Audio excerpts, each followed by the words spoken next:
Hello, everyone, and welcome back to our English Learning channel. I am Elizabeth, and I am so happy to be here with you today. And I am James. Hello, everyone. It is great to see you all again. James, today we have a very important topic. It is something that almost everyone asks about when they meet new people. You are right, Elizabeth.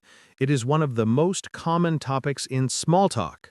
Today, we are going to learn how to talk about your job. Exactly. We will look at how to answer the question, "What do you do?" We will also learn vocabulary to describe your daily tasks and how to explain your feelings about your work. This is going to be a very useful lesson. Make sure to listen carefully and repeat after us when we practice. Let's get started. First, let us talk about the most basic question people ask. Usually, people do not say, "What is your job?" That is right, Elizabeth. While you can say that, it is much more common to hear, "What do you do?" or "What do you do for a living?" Listen to the difference. "What are you doing?" means what are you doing right now at this exact moment, but "what do you do?" means what is your job? So, if someone asks me, "James, what do you do?" I would answer, "I am an English teacher." And I would answer, "I am a content creator." Notice that we use the word "a" or "an" before the job title. Yes, do not say, "I am doctor." You must say, "I am a doctor," or "I am an engineer." Let us practice a few common job titles. I will say the sentence, and you repeat it during the pause. I am a nurse. I am a student. I am a sales manager. Great job, everyone. Now, sometimes your job title does not explain everything. You need to say where you work. This is where prepositions become very important. We use at, in, and for. That can be confusing, James. Can you explain when we use at? Sure, we use at for a specific place or a specific company. For example, I work at the local hospital, or I work at Google. Okay, so at is for the name of the place. What about in? We use in for a place usually inside a building, or for a department or an industry. For example, I work in an office, or I work in marketing. I see. So I could say, I work in education because that is the industry, correct? Yes, that is perfect. And finally, we use for when we talk about the person or company that pays us. So I work for a large international company, or I work for Mr. Smith. Exactly. Let's try to mix them. Listen to this sentence. I work for Apple in the sales department. That is a good example. Let's practice that structure. Listen and repeat. I work for a bank in the finance department. I work at the city library. I work in the fashion industry. Excellent work. Now, James, just saying your title and where you work is sometimes not enough. We need to talk about what we actually do all day. Yes, we need to describe our responsibilities. To do this, we often use the phrase, "I am responsible for." Please notice the grammar here. After responsible for, we usually use a verb ending in ing. Listen, I am responsible for managing the team. Or, "I am responsible for selling cars." You can also use the phrase, "I handle." How do you use I handle? It means you take care of something. For example, "I handle customer complaints," or "I handle the budget." That sounds professional. Another good phrase is I deal with. This is very useful for working with people. Yes, like saying, "I deal with difficult clients every day," or "I deal with international suppliers." Let's try a practice exercise. Imagine you are a receptionist. What might you say? I would say, I am a receptionist. I am responsible for answering phones and I deal with visitors when they arrive. That is a perfect description. Now imagine you are a chef in a restaurant. I am a chef. I work in a busy kitchen. I handle the food preparation and I am responsible for creating the menu. Listeners, I want you to think about your own job or a job you want to have. Try to make a sentence using responsible for. Did you remember to use the ing form? For example, responsible for teaching, responsible for driving, responsible for cooking? Now let's move on to describing how your job is. Is it good? Is it bad? We need adjectives. Sometimes work can be hard. If your job makes you very tired, you can say, "My job is exhausting." Exhausting means very, very tired. For example, I worked 12 hours today. It was exhausting. Another negative word is stressful. This means you feel a lot of pressure. Being a doctor can be very stressful because you have to make important decisions quickly. But work can also be good. My favorite word is rewarding. This means you feel good because you did something useful. Yes, like teaching, is very rewarding because we help people learn. Another good word is challenging. This sounds negative, but it is actually positive in a business context. Right. Challenging means it is difficult, but in a way that makes you improve and grow. It is not boring. Boring is the opposite. A boring job is the same thing every day, and you do not like it. Let's practice these feelings. I will ask you a question, and you answer during the pause. How is your job? Is it stressful? Pause. Is your job rewarding? Pause. Is your job challenging? Pause.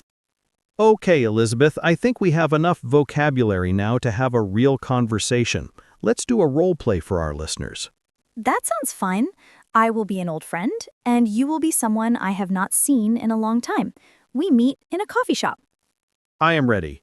Action. James, is that you?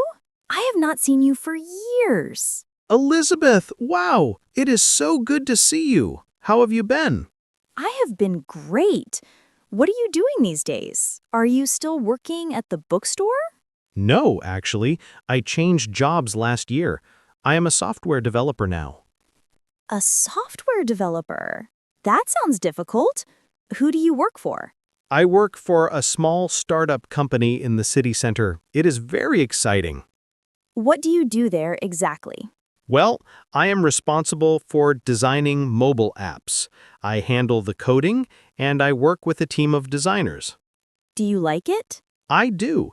It can be very stressful sometimes when we have a deadline, but it is also very rewarding when the app is finished. What about you? What do you do now? I am a journalist. I work for a travel magazine. That sounds amazing. Do you travel a lot? Yes, I travel about once a month. I deal with writing articles about hotels and restaurants. It is exhausting, but I love it. And scene. That was a good example of a natural conversation. Let's break down that conversation for our listeners. First, I asked, "What are you doing these days?"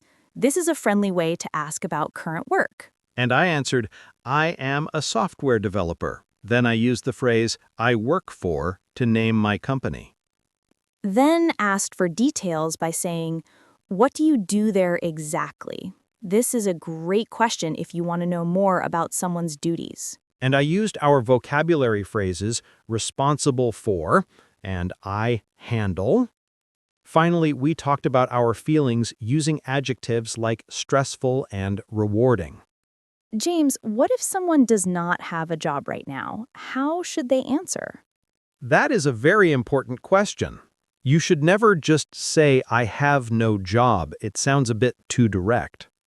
Instead, you can say, I am between jobs right now. This sounds temporary and positive. Or you can say, I am currently looking for work. This shows you are active and trying to find a job. If you just finished university, you can say, I'm a recent graduate and I'm looking for a position in marketing. And if you are staying home to take care of your family, that is also a job. You can say, I am a stay-at-home mom, or I am a stay-at-home dad. Absolutely. Running a home is a very hard job. Let's practice these phrases. Listen and repeat. I am currently looking for work.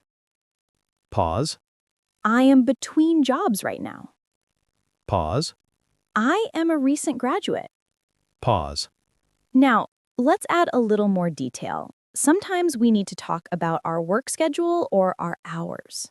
Yes, the standard schedule is called 9 to 5. It means you work from 9 a.m. to 5 p.m. You might hear people say, I work a 9 to 5 job. This usually means an office job. But many people work shifts. Shift work means your hours change. Sometimes you work in the day, sometimes at night. Nurses and police officers often work shifts. You can say, I work the night shift or I work the day shift. And sometimes, if you work more than your normal hours, it is called overtime.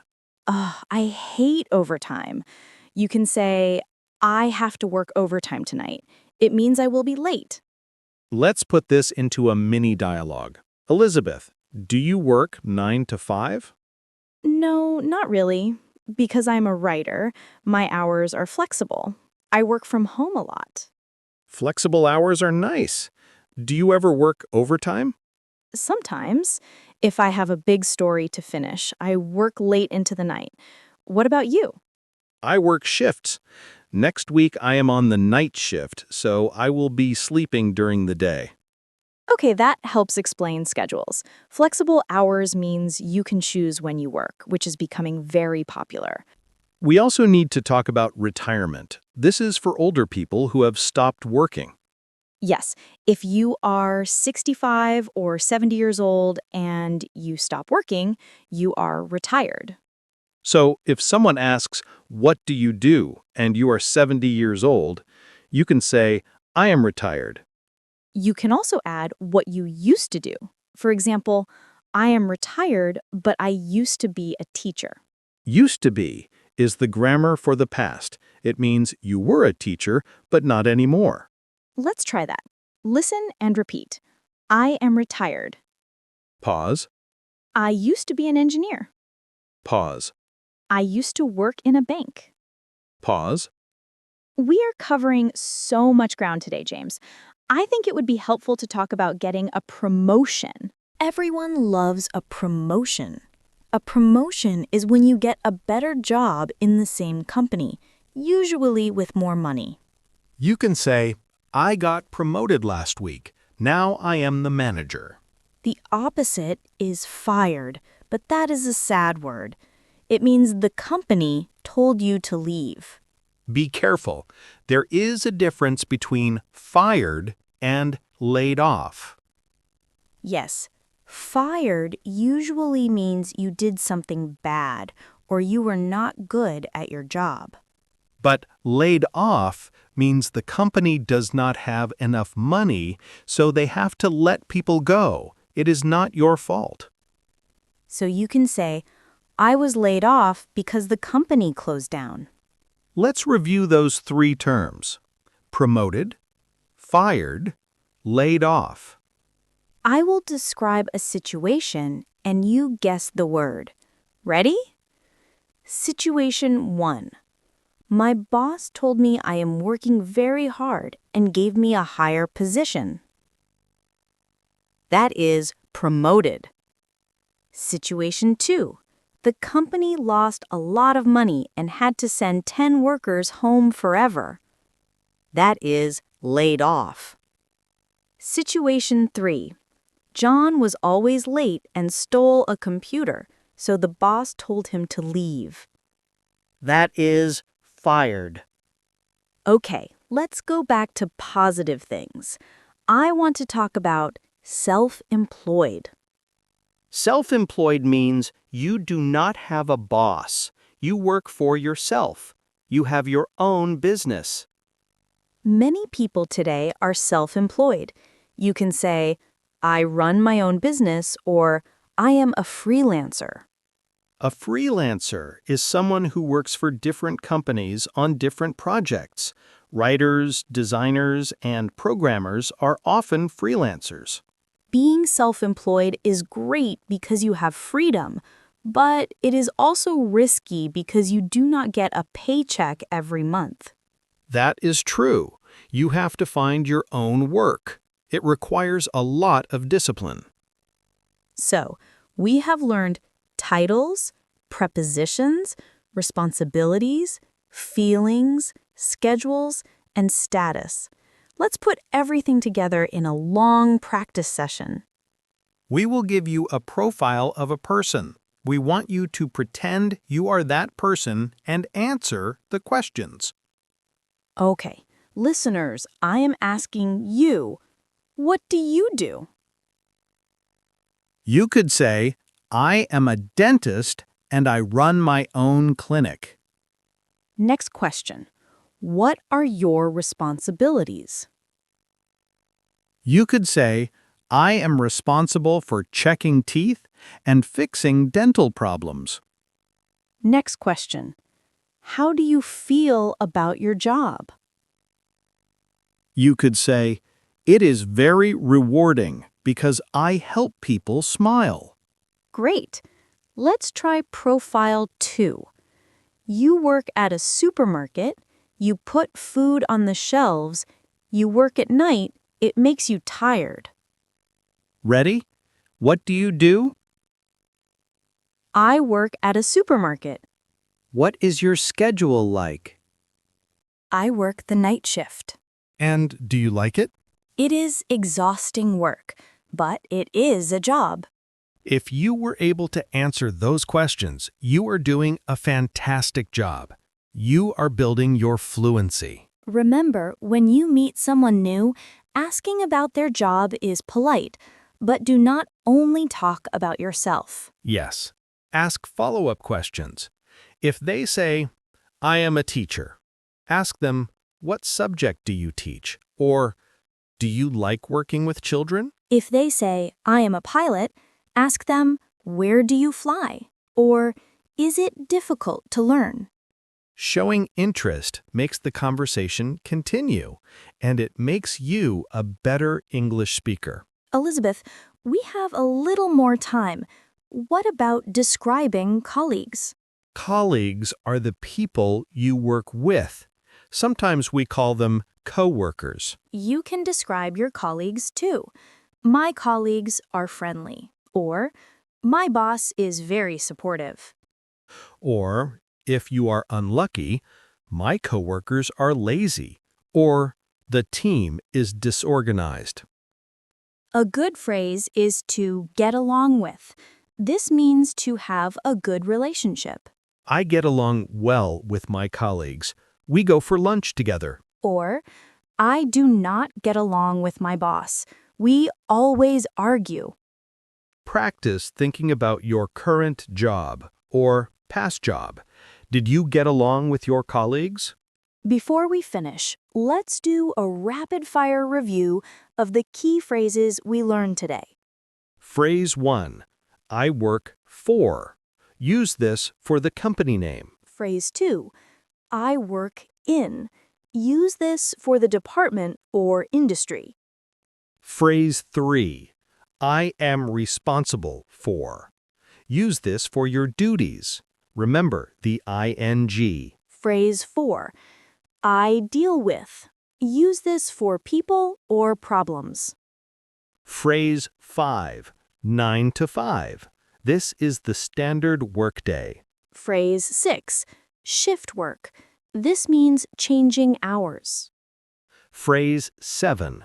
Rewarding. A positive feeling about work. Phrase 8. Exhausting. A negative feeling meaning very tired. Phrase 9.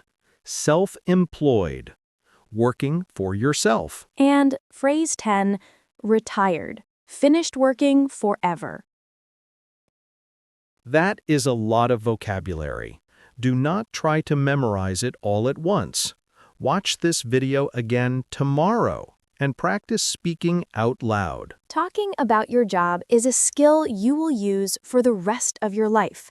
Whether you're at a party, a business meeting, or an interview, these phrases will help you. And remember, confidence comes from practice. Do not be afraid to make mistakes. Just keep talking. We hope you enjoyed this lesson on talking about your job. If you found it helpful, please practice with a friend. Thank you for listening and for studying with us. You are making great progress. Have a wonderful day at work, or at school, or wherever you are. See you in the next video. Goodbye, everyone. Goodbye.